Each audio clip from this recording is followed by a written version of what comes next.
தாவேக தலைவர் விஜய் தருமபுரி மாவட்டத்தில் உள்ள 5 சட்டமன்ற தொகுதிகளில் ஒரு தொகுதியில் போட்டியிடுவார் என நிர்வாகி சிவா பேச்சு.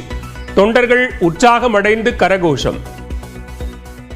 தருமபுரி 5 சட்டமன்ற தொகுதியில் 234 தொகுதியில் நம்முடைய தலைவர் தளபதி அவர்கள் தருமபுரி சட்டமன்றத்தை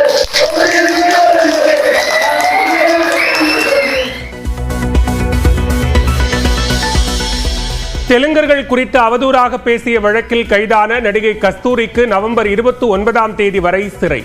எழும்பூர் நீதிமன்ற நீதிபதி உத்தரவின் பேரில் புழல் சிறையில் அடைக்கப்பட்டார்.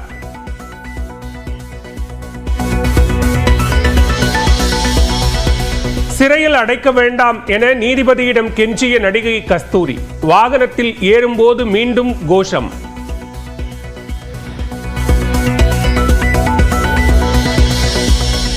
ஹைதராபாத்தில் சினிமா தயாரிப்பாளர் வீட்டில் தலைமறைவாக இருந்தபோது கதவை திறக்க மறுத்த நடிகை கஸ்தூரி உடைத்து உள்ளே வருவோம் என காவல்துறையினர் எச்சரிக்கை விடுத்த நிலையில் வெளியே வந்து கைதானதாக தகவல்.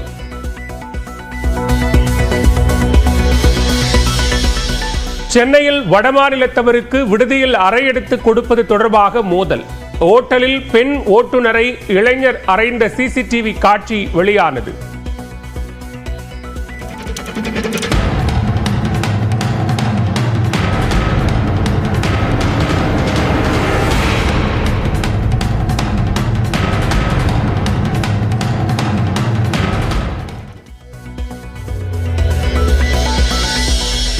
விழுப்புரம் மாவட்டத்தில் வரும் 28, 29ஆம் தேதிகளில் கள ஆய்வு. திமுக தொண்டர்களுக்கு எழுதிய கடிதத்தில் முதலமைச்சர் மு.க. ஸ்டாலின் அறிவிப்பு.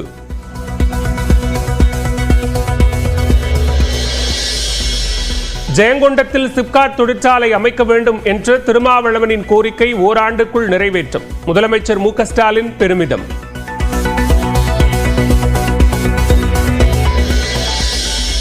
திருமாவளவன் நம்மோடுதான் இருப்பார் என அதிமுக வழக்கறிஞர் பிரிவு செயலாளர் இன்பதுரை பேச்சு.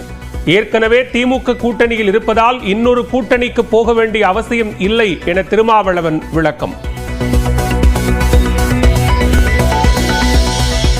மணமகளின் கழுத்தில் தாலி கட்ட முயன்ற மணமகனின் தாய் ஷாக்காகி மணமகனின் கையில் தாலியை கொடுக்குமாறு அறிவுறுத்திய துணை முதலமைச்சர் உதயநிதி.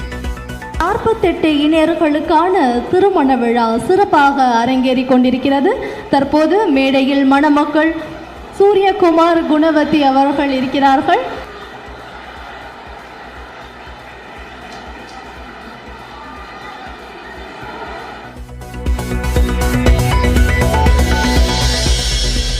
வருமான வரித்துறை சோதனையால் பாஜகவுடன் கூட்டணி கிடையாது என இபிஎஸ் மறுக்கவில்லை.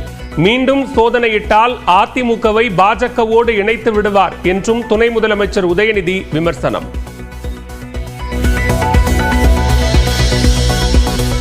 புதுச்சேரி அரசியலில் இறங்குகிறார் லாட்டரி அதிபர் மார்டினின் மகன் ஜோஸ் சார்லஸ்.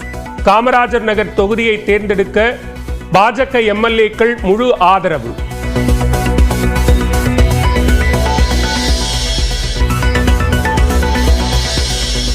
பெண்களை கேலி செய்யும் இரட்டை அர்த்த வசனங்கள் கொண்ட படங்கள் கூட எதிர்மறையாக விமர்சிக்கப்படுவதில்லை.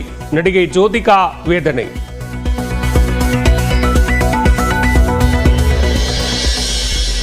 டெல்லியில் போக்குவரத்து துறை அமைச்சர் பதவியில் இருந்து விலகுவதாக கைலாஷ் கெலாட் அறிவிப்பு. ஆம் ஆத்மி கட்சியிலிருந்து விலகுவதாகவும் கட்சியின் ஒருங்கிணைப்பாளர் அரவிந்த் கெஜ்ரிவாலுக்கு கடிதம்.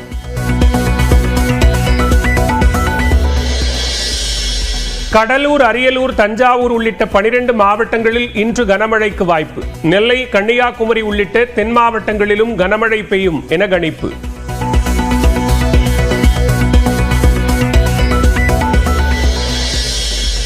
கொடைக்கானலில் வார விடுமுறையொட்டி குவிந்த சுற்றுலா பயணிகள். நட்சத்திர ஏரி உள்ளிட்ட சுற்றுலா மையங்களில் புகைப்படங்கள் எடுத்து உற்சாகம்.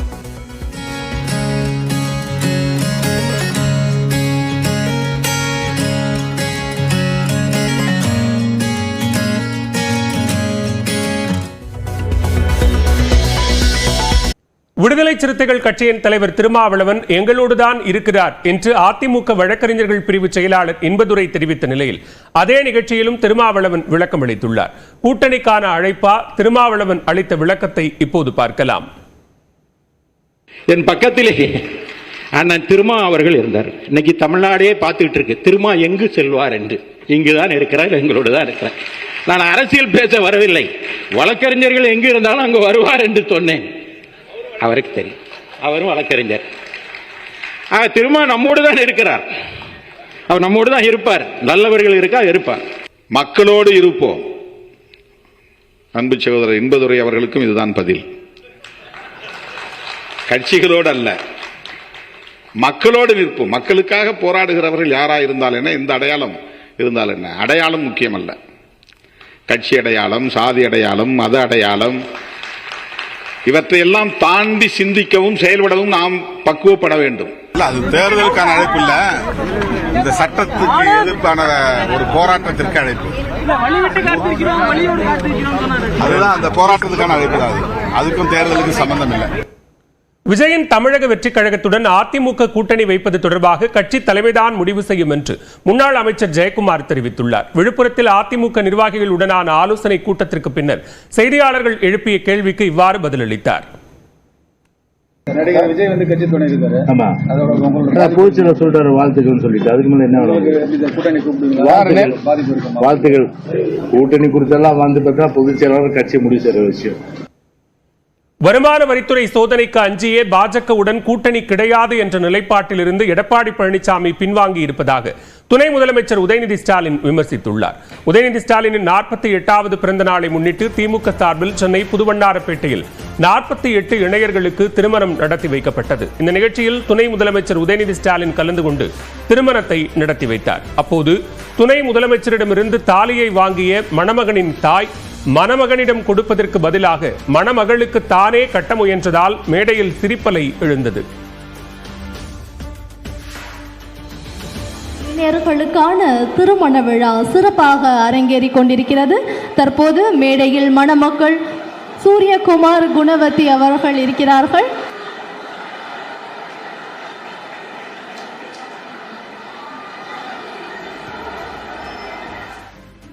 உடனே நிலைமையை உணர்ந்த துணை முதலமைச்சர் மணமகனிடம் தாலியை கொடுத்து கட்டச் செய்தார். அதன் பின்னர் நிகழ்ச்சியில் பேசிய உதயநிதி ஸ்டாலின் திமுக அரசின் சாதனைகளை பார்க்க முடியாமல் எதிர்க்கட்சியினர் கலங்கி போய் உள்ளதாக விமர்சித்தார்.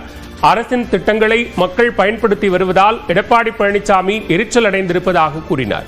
அரசின் திட்டங்களுக்கு எம்ஜிஆர் ஜெயலலிதா பெயர் வைத்தால் கூட எடப்பாடி பழனிசாமி ஏற்றுக்கொள்ள மாட்டார் என்றும், மோடி அமித்ஷா பெயர் வைத்தால்தான் அதை அவர் ஏற்றுக்கொள்வார் என்றும் உதயநிதி ஸ்டாலின் கடுமையாக விமர்சித்தார். ஒரு 3 மாசத்துக்கு முன்னாடி என்ன சொன்னாரு, எந்த நேரத்திலையும் பாஜகவோடு கூட்டணி கிடையாதுன்னு சொன்னாரு. உங்களுக்கு ஞாபகம் இருக்கும். சேலத்தில் ஒரு 10 நாளுக்கு முன்னாடி ஒரு ஐடி ரெய்டு நடந்துச்சு. ரெய்டு நடந்து அடுத்த நாளே சொல்லிட்டாருங்க, கூட்டணி பத்தி இப்ப பேச முடியாது, தேர்தல் நெருக்கத்தில் இதை பத்தி பேசிக்கலாம் அப்படின்னு சொல்லிட்டார். இன்னும் சொல்லப்போனா இன்னும் ஒரு ரெய்டு நடந்தா போதும், அதிமுகவை பாஜகவோட இணைச்சாலும் இணைச்சிருவாரு. சென்னையில் 48 இணையர்களுக்கு திருமணம் நடத்தி வைத்த விழாவில் துணை முதலமைச்சர் உதயநிதி ஸ்டாலின் கலகலப்பாகவும் நகைச்சுவையாகவும் பேசினார். 48 இணையர்களில் யாரெல்லாம் காதல் திருமணம் என்று கேட்ட அவர், மணமகன் ஒருவன் தனக்குத்தானே தாலி கட்ட முயன்றதாக நகைச்சுவை உணர்வுடன் கூறினார். யார் யார் காதல் திருமணம் இங்க கை தூக்குங்க.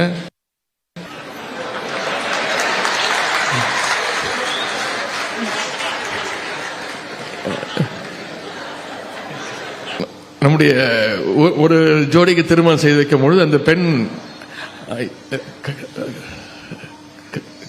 சின்னதா கண் கலங்கினாங்க. கண்ணில் தூசி விழுந்துருச்சா இல்ல ஆனந்த கண்ணீரான்னு எனக்கு தெரியல. ஏம்மா கண் கலங்குற அப்படின்னு கேட்டேன். இப்ப என்னமா கல்யாணம் ஆச்சு, ஒரு பையன் 5 முடிச்செல்லாம் போட்டான். என்னப்பா கட்டிக்கிட்டே இருக்க? இல்ல நான் ஸ்ட்ராங்கா கட்டணும்னு அப்படின்னு. அப்ப நம்ம கலாநிதி வீரசாமி பொண்ணு கண் கலங்கினாங்க. கலாநிதி வீரசாமி சொன்னார்கள், நம்முடைய நாடாளுமன்ற உறுப்பினர், அந்த பொண்ணுக்கு பையன் தெரியல, இதுதான் அந்த பொண்ணு அழுவுற கடைசி நாள், இனிமே அந்த பையன் தான் அழுவப்பா அப்படின்னு ஒரு நகைச்சுவையா சொன்னார். அதில் ஒரு சில பேர் அவசரத்திலையா இல்லை பதட்டத்திலையான்னு தெரியல, அவங்க மாலையை அவங்களே போட்டுக்கிட்டாங்க. ஒரு பையன் தாலியை தானே எடுத்து கட்டிக்கிட்டான். தவறு கிடையாது, பெண்கள் தான் தாலி கட்டணும்னு அவசியம் கிடையாது. கரெக்டு தானே? பெரியார் சொன்னதுதான் அதெல்லாம். தெலுங்கர்கள் குறித்து அவதூறாக பேசிய வழக்கில் ஐதராபாத்தில் பதுங்கியிருந்த நடிகை கஸ்தூரியை அவர் பயன்படுத்திய செல்போன் எண்ணை வைத்து தனிப்படையினர் கைது செய்தனர். அவரை வரும் 29ஆம் தேதி வரை நீதிமன்ற காவலில் வைக்க நீதிமன்றம் உத்தரவிட்ட நிலையில் அவர் சிறையில் அடைக்கப்பட்டார். ஒருத்தனை உணர்வை அழிப்பதும் அடையாளத்தை அழிப்பதும் இனப்படுகொலைதான். கடவுள் இல்லை அப்படின்னு நீங்க சொன்னா யார் நம்புவா? 4 பேரும் ஒத்துமையா இருந்தா இந்து சமுதாயத்தை யாருமே ஒண்ணுமே பண்ண முடியாது. பிராமண அடிவருடி சொம்பு, எப்பவோ வந்த பிராமணர்களை நீங்க தமிழர்கள் இல்லைன்னு சொல்ல நீங்க யாருங்க தமிழர்கள்? அந்தப்புற மகளிரோட சேவைக்கு செய்ய வந்தவர்கள் எல்லாம், தெலுங்கு பேசினவர்கள் எல்லாம் இன்னைக்கு தமிழங்கள் இனம். பிராமணர்களை பாதுகாக்க ஒரு புதிய சட்டம் இயற்ற வேண்டும் என்பதை வலியுறுத்தி நடைபெற்ற ஆர்ப்பாட்டத்தில் தெலுங்கர்கள்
தனது உத்தரவில் குறிப்பிட்டிருந்தார்.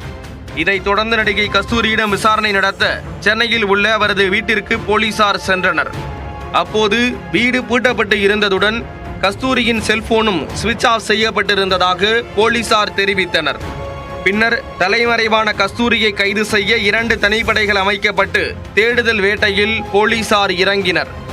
தெலுங்கர்கள் குறித்து சர்ச்சைக்குரிய வகையில் பேசிய கஸ்தூரி தெலுங்கானா மாநிலம் ஹைதராபாத்தில் பதுங்கியிருப்பதை போலீசார் கண்டுபிடித்தனர்.